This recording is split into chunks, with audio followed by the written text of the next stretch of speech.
इस्लाम में अल्लाह के सिवा किसी की पूजा नहीं है, किसी की इबादत नहीं है, ला इलाहा इल्लल्लाह मोहम्मदुर रसूलुल्लाह जी। लेकिन मुसलमानों को भी एक प्रतीक की जरूरत पड़ती है। काबा क्या है? एक प्रतीक है, दिशा है, गाइडलाइन है। उसके पहले यरूशलेम की तरफ मुंह करके नमाज पढ़ते थे। यरूशलेम क्या है? एक प्रतीक है। काबा में हजर अस्वद जो है, एक पत्थर है, वो प्रतीक है कि बंदे और अल्लाह में कोई अंतर नहीं है, तो ये गुनाह हो जाए। अच्छा, नहीं हो सकते। भक्त के बिना भगवान नहीं होते और भगवान के बिना भक्त नहीं होता है। तो भक्त और भगवान अलग अलग नहीं होते हैं।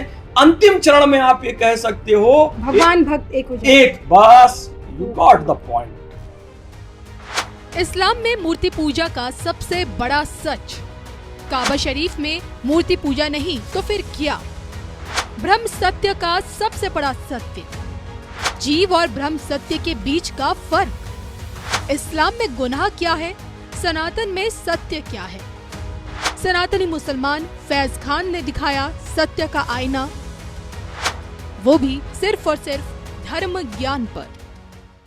इसी कड़ी में आप मूर्ति पूजा भी करते हैं? मूर्ति पूजा का अर्थ है प्रतीक पूजा से। संसार में हर व्यक्ति प्रतीकों से जुड़ा होता है जी। इस्लाम में अल्लाह के सिवा किसी की पूजा नहीं है, किसी की इबादत नहीं है, ला इलाहा इल्लल्लाह मोहम्मदुर रसूलुल्लाह जी। लेकिन मुसलमानों को भी एक प्रतीक की जरूरत पड़ती है। काबा क्या है? एक प्रतीक है, दिशा है, गाइडलाइन है। उसके पहले यरूशलेम की तरफ मुंह करके नमाज पढ़ते थे। यरूशलेम क्या है? एक प्रतीक है। काबा में हजर अस्वद जो है, एक पत्थर है, वो प्रतीक है जी। प्रतीक या डायरेक्शन की जरूरत सबको पड़ती है। मूर्ति क्या है? एक डायरेक्शन है। मंदिर में भी एक डायरेक्शन है कि आप उस डायरेक्शन पे जाकर भगवान को हाथ जोड़ो, आप वहां पर सजदा करो। जब मंदिर में सजदा करता है तो व्यक्ति कहां से जुड़ता है? मूर्ति से जुड़ता है कि कहीं और जुड़ता है?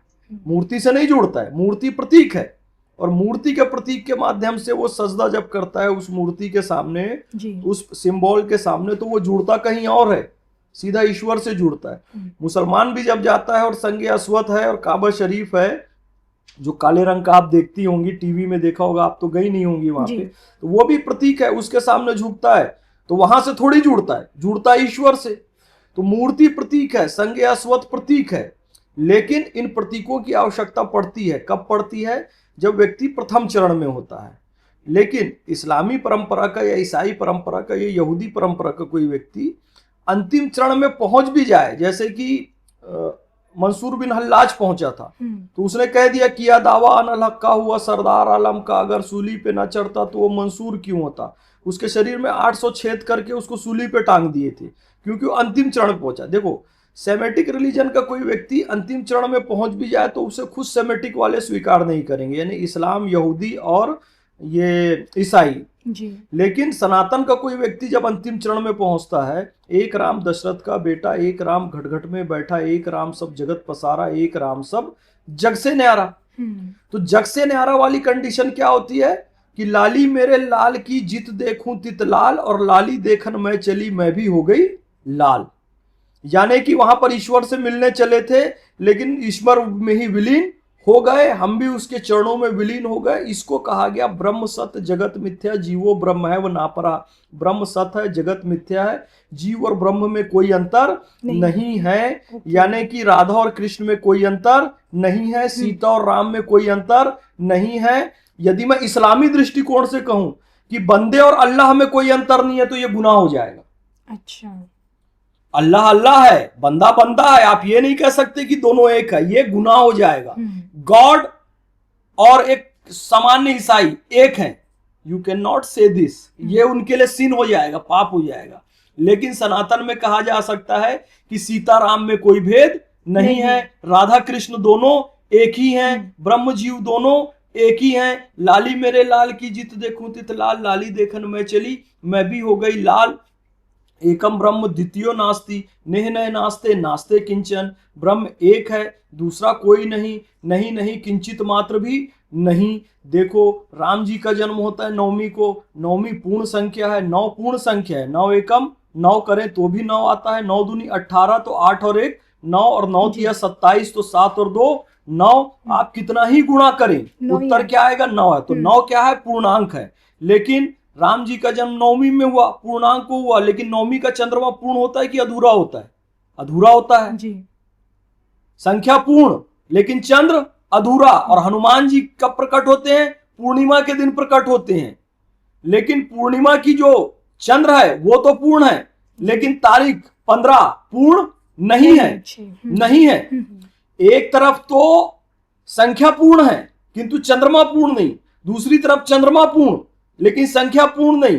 तो राम जी की नवमी की संख्या पूर्णता में मिलेगी और हनुमान जी का प्राकट्योत्सव चंद्रमा पूर्णता में मिलेगा, तो संख्या की पूर्णता और चंद्रमा की पूर्णता मिलेगी, तब राम जी की प्रतिष्ठा स्थापित होगी हनुमान जी से, और हनुमान जी की प्रतिष्ठा होगी राम जी से।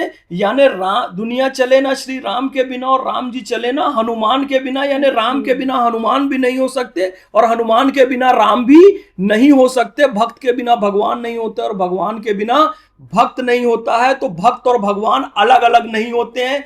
अंतिम चरण में आप ये कह सकते हो भगवान भक्त एक हो जाए। एक, बस यू गॉट द पॉइंट। आप समझ, मेरा इतना बोलने का वो सफलता हो गई कि आप इस बात को समझ गई। लेकिन क्या इस्लाम में कहा जा सकता है, ईसाईयत में कहा जा सकता है कि अल्लाह और बंदा एक है? नहीं, बिल्कुल नहीं। मुझे तौबा करनी पड़े। तो कई लोग जब ये कहते हैं ना कि अल्लाह एक है और ब्रह्म एक है, देखो भाई दोनों में तो एक कह दिया गया। नो सर, अल्लाह एक है, डिफरेंट अर्थ है। ब्रह्म एक है, डिफरेंट अर्थ है। अल्लाह एक है का मतलब इबादत के लायक एक है, लेकिन उसकी इबादत करने वाला अल्लाह एक आइडेंटिटी, इबादत करने वाला बंदा दूसरी आइडेंटिटी, और उसको बहकाने वाला शैतान, डेविल फोर्स, दानव जिसको कहते हैं, वो तीसरी शक्ति। लेकिन जब ब्रह्म एक है हम कहते हैं तो वहां ना भगवान होता है, ना भक्त होता है, ना शैतान होता है। फिर से कहूंगा, लाली मेरे लाल की जित देखूं तित लाल, लाली देखन में चली मैं भी हो गई लाल। यही बात को दूसरे तरीके से समझा जाए कि पानी के पाउच में, पानी अंदर है पाउच के, अब वो सोचता है कि मैं कहीं महासागर से मिल लूं तो कितना अच्छा होगा, महासागर तो बहुत विशाल होता है, मैं तो पाउच के अंदर में छोटा सा जल हूं। तो एक व्यक्ति उसको लेता है और शिप में चला जाता है और समुंदर के बीच में चला जाता है और वो पानी का पाउच उससे छूट जाता है। पानी का पाउच समुंदर में पहुंच गया। अब पानी के पाउच के अंदर में जो पानी है उसके मन में क्या इच्छा है कि कभी समुंदर से मिलूं जी। पर समुंदर में तो वो पहुंच चुका है, समझिए, समुंदर में वो पहुंच चुका है, लेकिन अभी मिल क्यों नहीं पा रहा है? क्योंकि बैरियर है, बैरियर है, बैरियर है, अज्ञान रूपी एक परत है। उसी समय एक मछली आती है गुरु रूपी, वो उसके ऊपर के प्लास्टिक को काट देती है। अब जो पानी के पाउच के अंदर का पानी है वो किससे मिलना चाह रहा था? समुंदर से। लेकिन खुद क्या बन गया? पानी का पाउच के ऊपर का आवरण जैसे ही हटा, वो स्वयं क्या बन गया? वो स्वयं समुंदर बन गया। अब वो पानी के अंदर का पाउच नहीं रहा है, यानी जिससे मिलना चाहता था खुद ही बन गया। जो भक्त भगवान से मिलना चाहता था वो खुद क्या बन गया? भगवान बन गया। इसीलिए कहा कि हनुमान और राम जी में कोई अंतर नहीं है। लेकिन इस्लाम में आप ये नहीं कह सकते। भक्त कभी भी, बंदा कभी भी अल्लाह नहीं बन सकता। इसलिए अल्लामा इकबाल ने क्या कहा था कि वहदत की लय सुनी थी दुनिया ने जिस मकां से, मेरे अरब को आई ठंडी हवा जहां से, मेरा वतन वही है, मेरा वतन वही है।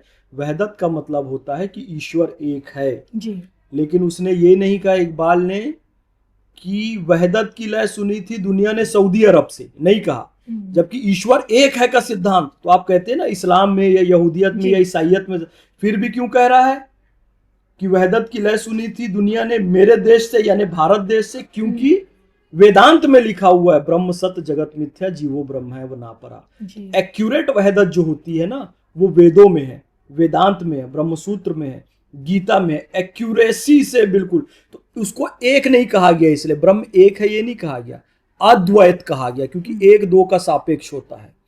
अद्वैत कहने से वो संख्या किसी की सापेक्ष नहीं है।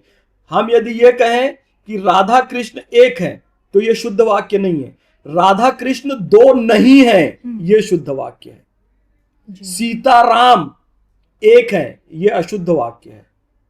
सीता राम दो नहीं है ये शुद्ध वाक्य, अद्वैत इसे कहते हैं। तो हमारे यहाँ वेदांत में अद्वैत की विचारधारा है, आदि शंकराचार्य जी ने जिसका प्रतिपादन किया। अब भाई मैं अपने देश की महिमा गाऊं तो इसमें धर्म परिवर्तन की क्या बात है? मैं तो अपने ही धर्म में हूं, भारतीय धर्म में।